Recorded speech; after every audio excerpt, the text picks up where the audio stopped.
Yummy and crispy എന്ന YouTube ചാനലിലേക്ക് എല്ലാവർക്കും സ്വാഗതം. ഇന്ന് ഞാനിവിടെ കാണിക്കാൻ പോകുന്നത് ഒരു മാംഗോ ലെയർ പുഡിംഗ് ഉണ്ടാക്കുന്നത് എങ്ങനെയാണെന്നാണ്. അപ്പോൾ ഇത് വളരെ എളുപ്പം ഉണ്ടാക്കാൻ പറ്റുന്ന ഒരു റെസിപ്പിയാണ്. അപ്പോൾ വീഡിയോ ഇഷ്ടപ്പെട്ടാൽ ഷെയർ ചെയ്യാനും ലൈക്ക് ചെയ്യാനും സബ്സ്ക്രൈബ് ചെയ്യാനും മറക്കരുത്. ഇനി ഇതെങ്ങനെയാണ് ഉണ്ടാക്കുന്നതെന്ന് നോക്കാം. അപ്പോൾ അതിന് വേണ്ടിയിട്ട് ഞാനിവിടെ നന്നായിട്ട് പഴുത്ത ഒരു മാങ്ങ ചെറിയ കഷ്ണങ്ങളാക്കി മുറിച്ചെടുത്തിട്ടുണ്ട്. ഇനി ഇത് മിക്സിയുടെ ഒരു ജാറിലേക്ക് ഇട്ടിട്ട് നന്നായിട്ട് അരച്ചെടുക്കാം. ഇപ്പോൾ ഞാനിവിടെ ഇത് നന്നായിട്ട് അരച്ചെടുത്തിട്ടുണ്ട്. ഇനി മറ്റൊരു പാത്രത്തിൽ 1 കപ്പ് വെള്ളം ഒഴിച്ച് 1.25 ടീസ്പൂൺ ജലാറ്റിനും കൂടി ഇട്ടിട്ട് അത് നന്നായിട്ടൊന്ന് തിളപ്പിച്ചെടുക്കാം. ഇപ്പോൾ ജലാറ്റിൻ ഇട്ടിട്ട് അത് നന്നായിട്ട് ഇളക്കി കൊടുക്കണം. കട്ട പിടിക്കാതെ നന്നായിട്ട് ഇളക്കി കൊടുത്ത് തിളപ്പിച്ചെടുക്കാം.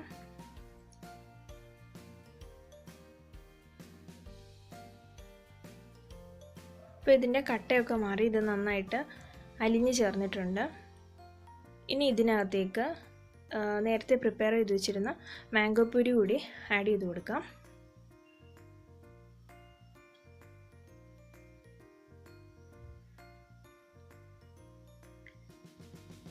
ഇനി ഇത് നന്നായിട്ട് ഇളക്കി യോജിപ്പിച്ചെടുക്കാം. അതിനുശേഷം വീണ്ടും ഇത് മിക്സിയുടെ ജാറിലേക്ക് ഇട്ടിട്ട് ഒന്നും കൂടി നന്നായിട്ട് അരച്ചെടുക്കാം. അപ്പോൾ ഈ തരിതരിയായിട്ട് കിടക്കുന്നത് മാറാൻ വേണ്ടിയിട്ടാണ് അങ്ങനെ ചെയ്യുന്നത്. അപ്പോൾ ഇവിടെ ഞാനിത് നന്നായിട്ട് അരച്ചെടുത്തിട്ടുണ്ട്. ഇനി ഇത് മറ്റൊരു പാത്രത്തിലേക്ക് മാറ്റി അതിലേക്ക് 1 ടേബിൾ സ്പൂൺ പഞ്ചസാരയും കുറച്ച് ഉപ്പും ഒരു പിഞ്ച് ഉപ്പും കൂടി ആഡ് ചെയ്ത് നന്നായിട്ട് ഒന്നും കൂടി ഇളക്കിയെടുക്കാം.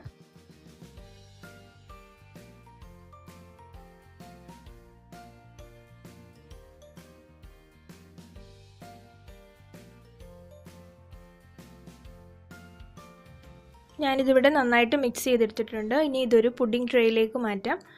ഇതിൻ്റെ പകുതി മാംഗോ പ്യൂരിയാണ് ഈ പുഡിംഗ് ട്രേയിലേക്ക് മാറ്റുന്നത്.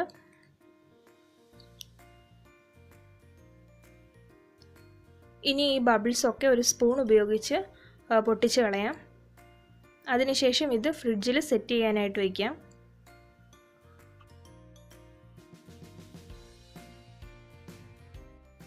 ഇനി കോൺഫ്ലോർ പുഡിംഗ് ഉണ്ടാക്കുന്നതിന് വേണ്ടിയിട്ട് ഒരു പാത്രത്തിലേക്ക് 1 കപ്പ് വെള്ളവും ജലാറ്റിനും കൂടി ആഡ് ചെയ്ത് നന്നായിട്ട് ഇളക്കിയെടുക്കാം. അത് ഇളക്കിയതിന് ശേഷം നന്നായിട്ടൊന്ന് തിളപ്പിച്ചെടുക്കാം.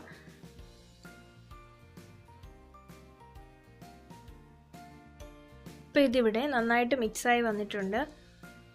ഇനി ഇതിലേക്ക് അടുത്തതായി കോൺഫ്ലോർ ആണ് ആഡ് ചെയ്യേണ്ടത്. അതിന് വേണ്ടിയിട്ട് കോൺഫ്ലോർ ഞാൻ വെള്ളത്തിൽ മിക്സ് ചെയ്തെടുത്തിട്ടുണ്ട്.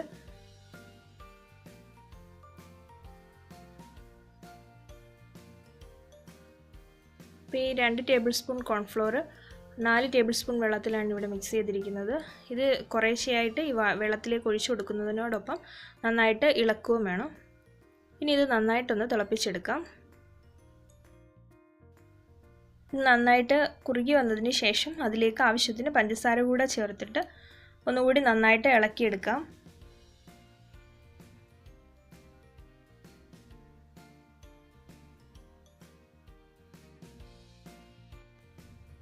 ഇപ്പോൾ കോൺഫ്ലോർ പുഡിങ്ങിനുള്ള മിക്സ് റെഡി ആയിട്ടുണ്ട്. ഇനി ഇത് നേരത്തെ സെറ്റ് ചെയ്യാൻ വെച്ചിരുന്ന മാംഗോ പുഡിങ്ങിൻ്റെ മുകളിലേക്ക് ഒഴിച്ചു കൊടുക്കാം.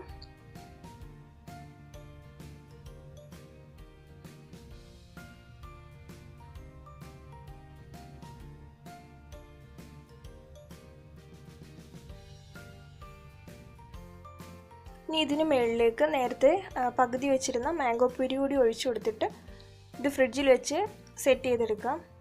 ഇപ്പോൾ 5 മണിക്കൂറാണ് ഞാൻ ഫ്രിഡ്ജിൽ വെച്ചത്. ഇനി അതിന് ശേഷം ഇതൊരു പാത്രത്തിലേക്ക് മാറ്റാം. ഇപ്പോൾ മാംഗോ ലെയർ പുഡിംഗ് ഇവിടെ റെഡി ആയിട്ടുണ്ട്. ഇനി അതിന് മുകളിലേക്ക് ഡെക്കറേറ്റ് ചെയ്യാൻ വേണ്ടിയിട്ട് സ്ട്രോബെറി സിറപ്പും ഉണക്കമുന്തിരിങ്ങയും കാഷ്യൂ നട്ട്സും കൂടി ആഡ് ചെയ്ത് കൊടുക്കാം.